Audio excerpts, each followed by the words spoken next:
प्रिय विद्यार्थियों, BA part third दर्शन शास्त्र में सांख्य दर्शन की चर्चा हम कर रहे थे। सांख्य दर्शन के अंतर्गत गुणों का निरूपण की चर्चा हमने पिछले वीडियो में की थी कि गुण क्या होता है, गुण का प्रयोजन क्या होता है। सांख्य दर्शन के अंतर्गत प्रकृति का जब हम विश्लेषण करते हैं तो हम पाते हैं कि प्रकृति में 3 प्रकार के गुण दिखलाई पड़ते हैं। 3 प्रकार के जो गुण है वो सत्व गुण है, रजस है और तमस। 3 प्रकार के गुण हैं, सत्व गुण, रजस गुण और तमस गुण। ये 3 गुण जो है बतलाए गए हैं सांख्य दर्शन के अंतर्गत। और हम प्राय जानते हैं कि इन 3 गुणों की एक साम्यावस्था का नाम ही प्रकृति होती है। प्रकृति जो है 3 गुणों से ही बनती है और प्रकृति के जो परिणाम देखने को मिलते हैं उनमें भी तीनों गुण में परिलक्षित होते हैं। तो तीनों गुणों की साम्यावस्था प्रकृति है, इसलिए प्रकृति को हम त्रिगुणमयी भी कहते हैं कि प्रकृति जो है तीनों गुणों की एक साम्यावस्था होती है, तब जो है वो प्रकृति का निर्माण करती है। और तीनों गुण जब बिखरेंगे तो वो पढ़ने की स्थिति हमें देखने को मिलेगा।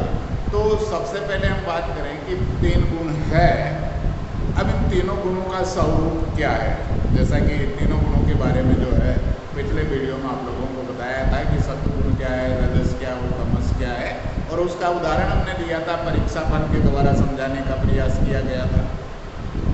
संगीत के द्वारा जो है वो तीनों गुणों के बारे में चर्चा हमने की थी, या जो है एक सुंदर नारी का उदाहरण देकर जो है तीनों गुणों के बारे में चर्चा की थी। तो ये जो 3 गुण है, जो सत्व है, रज है और तमोगुण है, इन तीनों गुणों का सांख्यकारिका कार जो है ईश्वर कर्षण ने सांख्यकारिका की कारिका संख्या 13 में इन तीनों गुणों का निरूपण किया। कारिका 13 क्या कह रही है? कारिका 13 कह रही है सत्व लघु प्रकाशक मिष्ट भूपष्टम्भक चल चरज।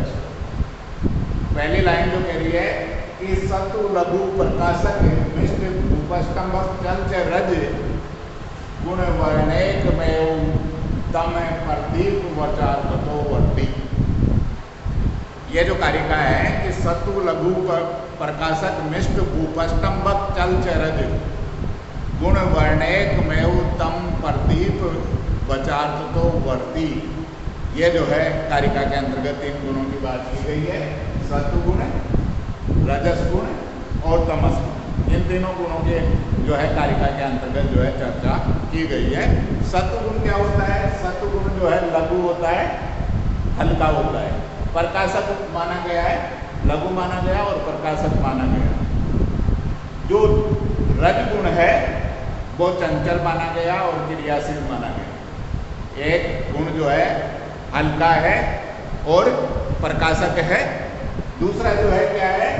चंचल माना गया, क्रियाशील माना गया। तीसरा जो है गुण जो है तम जिसे कहा जाता है, तमो गुण जिसे कहा गया है, वो भारी माना गया है और ज्ञान का अवरोधक माना गया है, जिसे हम अंधकार का प्रतीक भी कहते हैं। तो भारी है और ज्ञान का अवरोधक माना गया है। तो इस जो है कारिका के अंतर्गत जो है तीनों गुणों की चर्चा की गई कि सत्व गुण जो है वो क्या होता है? प्रकाशक होता है। प्रकाशक की तुलना हम कैसे करेंगे? जिस प्रकार दीपक के संदर्भ में देखते हैं कि दीपक जो है अपने प्रकाश के द्वारा स्वयं तो प्रकाशित होता ही होता है, साथ में जगत की समस्त वस्तुओं को भी प्रकाशित करता है। उसी प्रकार जो सत्व गुण है वो जगत की समस्त वस्तुओं को प्रकाशित करने की क्षमता भी रखता है, ज्ञान का प्रतीक माना जाता है। दूसरा जो है रजोगुण है, वो चंचल माना गया, क्रियाशील है और क्रियाशील होने के कारण वो वस्तुओं विषयों की ओर जो है प्रेरित करने का कार्य भी करता है। जो तीसरा जो गुण है तमोगुण जो है, ये क्या कर रहा है? तमोगुण जो है ये ज्ञान का अवरोधक माना गया, अंधकार का जो प्रतीक माना गया है, ये जो है भारी माना जाता है। ये 3 गुण है और ये तीनों गुण जो है अलग अलग है। एक सत्व गुण जो है हल्का है तो तमोगुण जो है भारी है। यह जो है इसमें क्रियाशीलता का अभाव पाया जाएगा सत्व गुण में, लेकिन जो है रजोगुण में क्रियाशीलता पाई जाती है। रजोगुण, सत्वगुण और तमोगुण दोनों ही निष्क्रिय होते हैं। इन दोनों को जो क्रियाशीलता मिलती है वो रजोगुण के कारण ही मिलती है। तो प्राय हम देखते हैं कि ये तीनों गुण मिलकर जो है क्या करते हैं, प्रदीप वचार्थ तो वर्ती कहा गया, कारिका में कहा गया है कि सत्व लघु प्रकाश में उपस्तंभक चलते रज गुण वर्णेत में उत्तम प्रदीप वचार्थ तो वर्ती। तात्पर्य क्या है कि जो सत्व गुण है वो लघु होता है, हल्का होता है, प्रकाशक होता है। जो रजोगुण है वो क्रियाशील होता है, चंचल होता है। और जो तमोगुण है वो ज्ञान का अवरोधक माना जाता है, भारी माना जाता है। ये तीनों गुण अलग अलग, इनका स्वरूप अलग अलग है।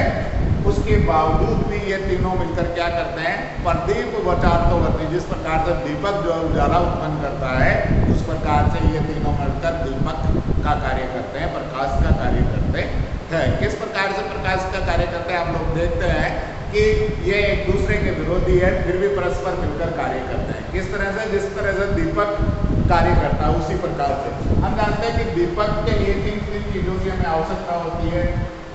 एक तो होती है तेल, दूसरी बत्ती और आग, अग्नि या देखिए तेल हो गया या घी हो गया, तेल या घी हो गया, बत्ती और अग्नि। एक चीज है, ये तीनों मिलकर क्या करते हैं, दीपक को उत्पन्न करते हैं, प्रकाश को उत्पन्न करते हैं। किस प्रकार से कि बत्ती होगी, घी या तेल होगा और अग्नि होगी, तभी प्रकाश उत्पन्न होगा, दीपक जलेगा। अब देखिए ये एक दूसरे के विरोधी है, एक दूसरे के जो है अवरोधक माने जाते हैं, एक दूसरे के जो है व्याज्ञाति माने गए, एक दूसरे के विरोधी है। किस प्रकार से कि देखिए बत्ती जो है तेल को खाती है ना, बत्ती जो है तेल को खा रही है और बत्ती को कौन खा रहा है, अग्नि खा रही है, जलाने का कार्य कर रही है।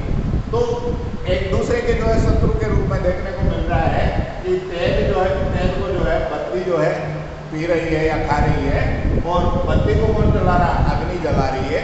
ये तीनों एक दूसरे के शत्रु है, फिर भी ये तीनों मिलकर क्या करते हैं, दीपक को जलाते हैं। और दीपक जब जलता है तो क्या होता है, प्रकाश का उजियारा होता है, वो जगत की वस्तुओं को प्रकाशित करता है। न केवल दीपक स्वयं प्रकाशित होता है, वरन जगत के समस्त जितना उसका क्षेत्र है उसको भी जो है प्रकाशित करता है। जिसका उदाहरण जो है सूर्य के रूप में भी देख सकते हैं कि सूर्य जो है ज्ञान का रूप माना जाता है, और ज्ञान का रूप होने के कारण जो है न केवल अपने प्रकाश से स्वयं प्रकाशित होता है, वरन संपूर्ण जगत को प्रकाशित करने की क्षमता रखता है। उसी प्रकार से दीपक भी प्रकाश का प्रतीक माना गया।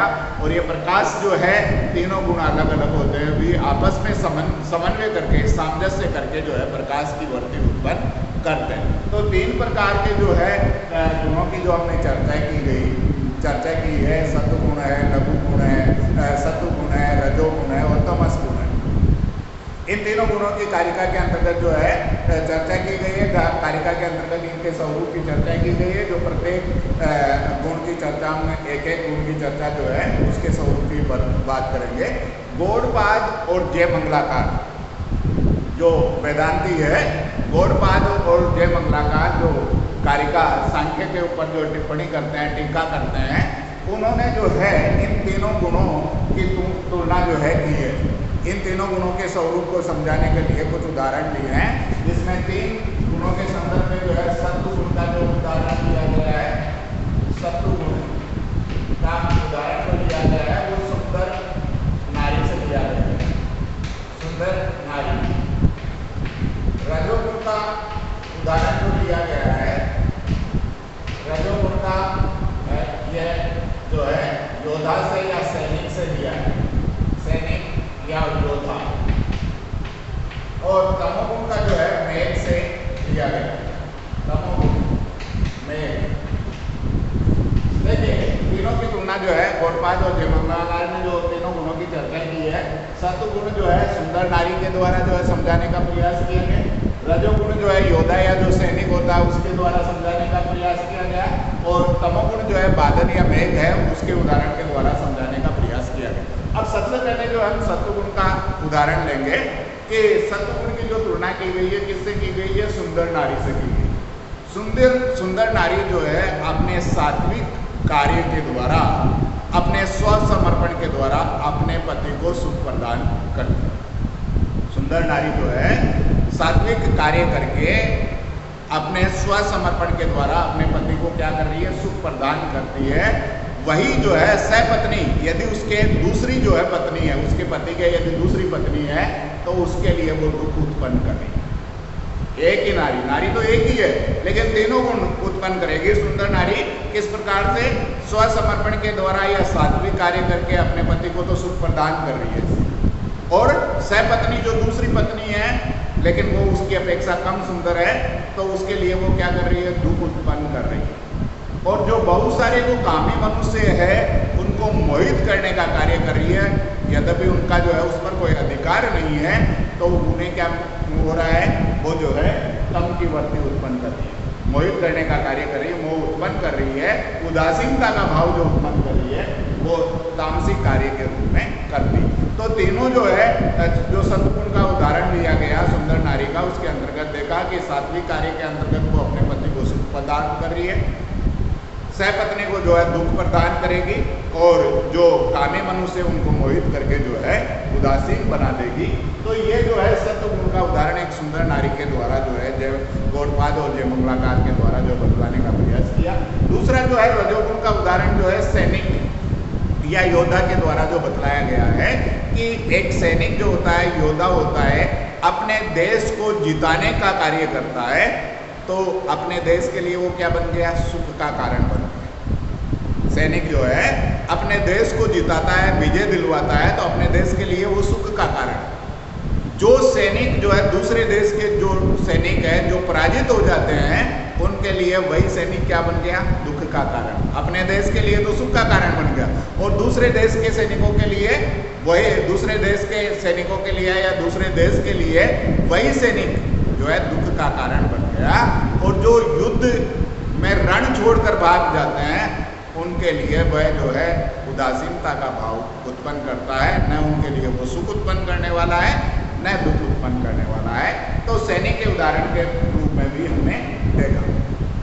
तीसरा उदाहरण जो लिया गया मेघ के द्वारा, बादल के द्वारा लिया गया कि गर्मी से जो परेशान है, संतप्त मनुष्य है, वर्षा नहीं होने के कारण गर्मी से जो परेशान लोग हो रहे हैं, यदि बादल होते हैं, वर्षा होती है, तो उनके लिए वो सुख का कारण है। शोक जो है, गर्मी से जो पीड़ित है उनके लिए वो क्या बन गया, सुख का कारण बन गया। और वही जो है बादल जो है, वही मेघ जो है यदि वर्षा करते तो किसानों को क्रियाशील बना देते हैं, सक्रिय बना देते हैं कि किसान क्या करते हैं, अपना अपना कार्य करना प्रारंभ कर देते हैं। कोई जो है अन्न उगाने का कार्य करेगा, अपना अपना कार्य करेगा। तो किसानों को तो क्या बना दिया, क्रियाशील बना दिया, और जो गर्मी से परेशान था उनको सुख प्रदान कर दिया, आराम प्रदान कर दिया। और जो लोग जो है, जो इससे हम यूँ कहें कि जो लोग इससे संबंध नहीं रखते हैं, जो बारिश से जो है, या हम यूँ कहें कि जो विरहनियाँ होती है, जो पति के विरह में रह रही है, उनके लिए वो मोह का भाव उत्पन्न करने वाला, विरह का भाव उत्पन्न करने वाला, मोह का भाव उत्पन्न करने वाला है, उदासीनता का भाव जो है वो उत्पन्न कर। तो तीनों जो है देख रहे हैं कि गर्मी से जो पीड़ित है उनके लिए सुख प्रदान कर रहा है, जो किसान है, कृषक है, उनके लिए जो है वो क्रियाशीलता का भाव उत्पन्न कर रहा है, और जो विरनिया है, जो अपने के पति से जो है विरह में रह रही है, उनके लिए वही मेघ जो है मोह का भाव जो उत्पन्न करेगा, उदासीनता का भाव उत्पन्न करेगा। तो हम प्राय देख रहे हैं कि तीनों गुण जो है प्रत्येक जो गुण है अपना अपना कार्य जो है प्रत्येक स्थिति में करता है, चाहे वो बादल के संदर्भ की बात हम करें, चाहे सुंदर नारी के संदर्भ में देखें, या योद्धा या सैनिक के रूप में देखें। तीन उदाहरण दिए गए, जिसमें सत्व का उदाहरण जो है सुंदर नारी से लिया गया था, रजो का जो है योद्धा के द्वारा लिया गया था, और तमोगुण का किसके द्वारा लिया गया था, मेघ के द्वारा लिया गया था। तो ये जो तीनों उदाहरणों के द्वारा गौड़पाद और जय मंगलाकार ने जो है तीनों गुणों के स्वरूप के बारे में चर्चा की है। तो हम जो नेक्स्ट वीडियो के अंतर्गत तीनों गुणों का स्वरूप क्या है, इनका आकार क्या है, इनका रंग कौन सा होता है, ये किन किन कार्यों को संपादित करते हैं, इन तीनों गुणों में समन्वय किस प्रकार का होता है, इन सब की चर्चा हम नेक्स्ट वीडियो में करेंगे तो आप लोग जो है वीडियो अधिक से अधिक देखें, लाइक अवश्य करें, सब्सक्राइब करें और आप लोग जो है BA पार्ट 3 का जो सिलेबस है उसके अनुरूप जो है आप लोगों को पढ़ाया जा रहा है, इसलिए आप उसका लाभ उठाएं। धन्यवाद।